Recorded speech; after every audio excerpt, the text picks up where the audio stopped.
ladies and gentlemen, welcome to the Cage Review. My name is Kevin Jackwitz, and I'm going to review WWE SmackDown Live for October 23rd, 2018.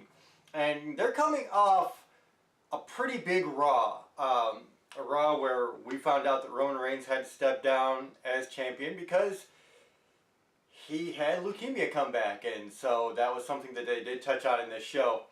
But it's worth mentioning again, just because regardless of how you feel about the man as a wrestler, as a promo, he's still a person with a family, and just got some terrible news. So, as always, my thoughts are with Roman Reigns and his family, Joe Anoa'i. Kick cancer's ass and come back strong, brother. That's what we're wanting.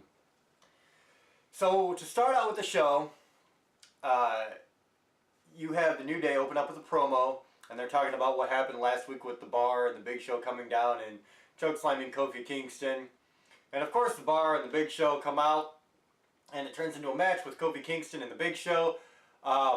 Basically domination from the Big Show. He starts chokeslamming the shit out of Kofi Kingston. On his third chokeslam,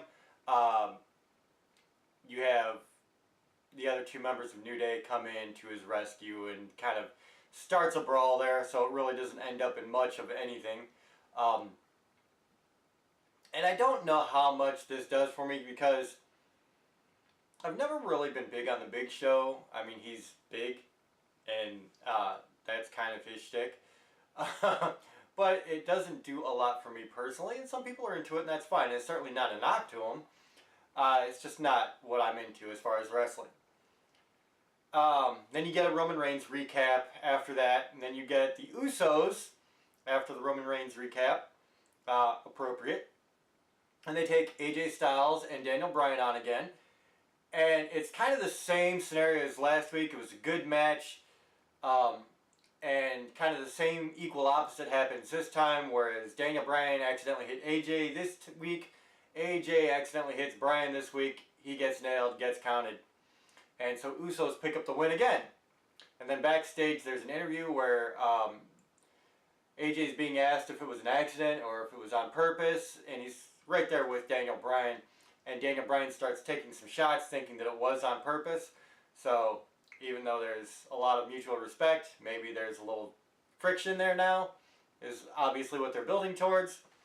So the match itself was good. The promo was pretty good itself. After that, you get a really cool segment, and I say really cool because it was done differently.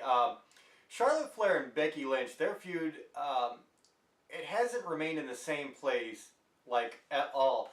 They've done some in-ring work, they've done some backstage work, they've done some photo shoot work, and this time, they're at the Performance Center where Charlotte Flair is giving some advice to these rookies coming into the Performance Center at NXT, and Becky Lynch interrupts, says, don't take advice from her, I'm the champ. You take advice from her, you're going to learn how to be a loser, basically. And then, of course, the brawl ensues between Becky Lynch and Charlotte Flair at the Performance Center. And I just liked the way they're changing things up, and they're continuing to make it at least a little bit different every week. And I like that. So I definitely like this bit here. I think it does help the feud, and it ends with Charlotte Flair doing just a regular promo on like an iPhone or in front of a camera, and she says, when I win, I'm not just, you know, defeating someone who's lost a championship, but a friend that's lost her way. And actually the promo with Charlotte Flair at the end, like, she really did sound choked up, like she was about to cry at any second, and I liked it, man. I liked it. I think it worked. I think Charlotte really sold it very well, to be very honest. I really did.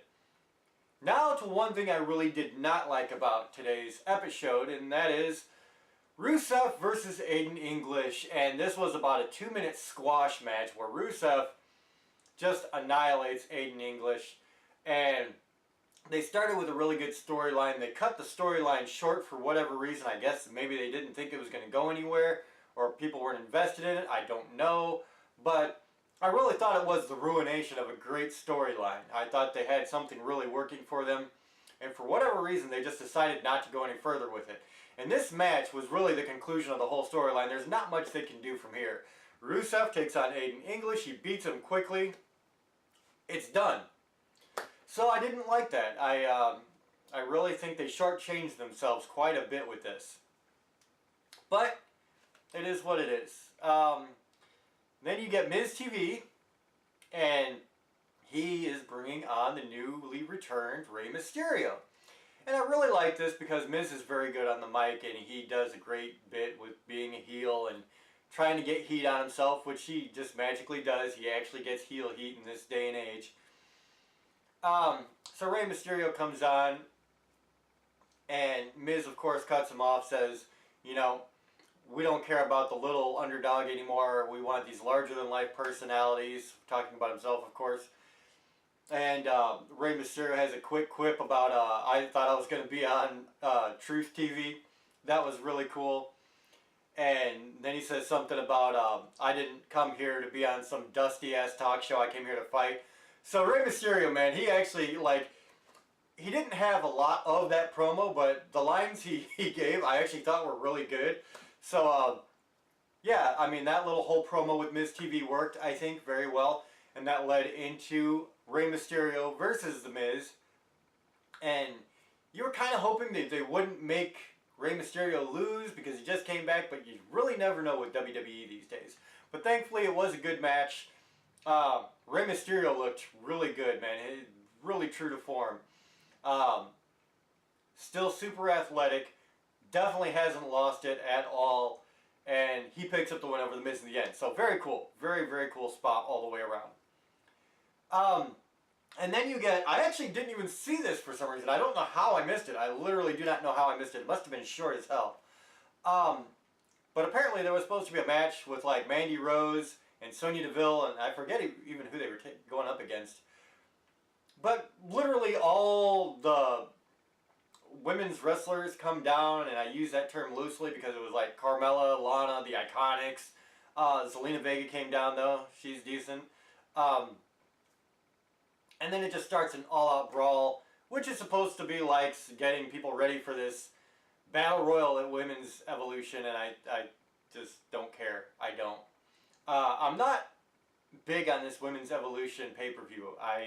I've said from the beginning, I think they immediately started screwing up the match card, and that still holds true to me. This card is one of the worst cards I've ever seen for a pay-per-view, in my opinion. I'm sorry, that's how I feel. They fucked this up bad. Okay, well, let's tear that apart for 1 second. I'm going to get into this just quickly.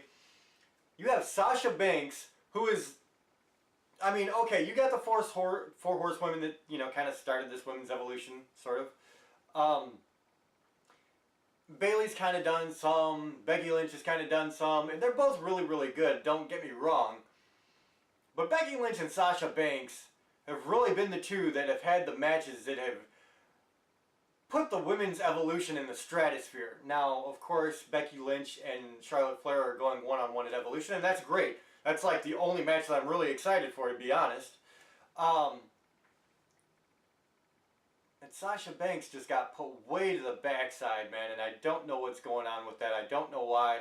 I've heard rumors of health issues or back issues. But who knows what the reality is. The truth is that Sasha Banks deserved a much, much higher spot on this card. I don't give a damn what anybody says. Bayley probably deserves a better spot than she got too, honestly. The match in NXT between Sasha and Bayley was phenomenal. So I don't agree with a lot of the booking. I just don't. I think it's terrible, in fact. So, whatever, you have this little all-women's melee, and I could give a shit less. And that's where I'm at. Then Shane McMahon comes out, and he starts talking about Crown Jewel. And it's funny because he starts talking about this World Cup tournament that they're having at Crown Jewel, and how it's supposed to determine the best in the world. And as soon as Shane McMahon says that, the crowd starts chanting CM Punk, which I loved. I absolutely loved. And Shane McMahon, he's very good at, you know, coming off the top of his head.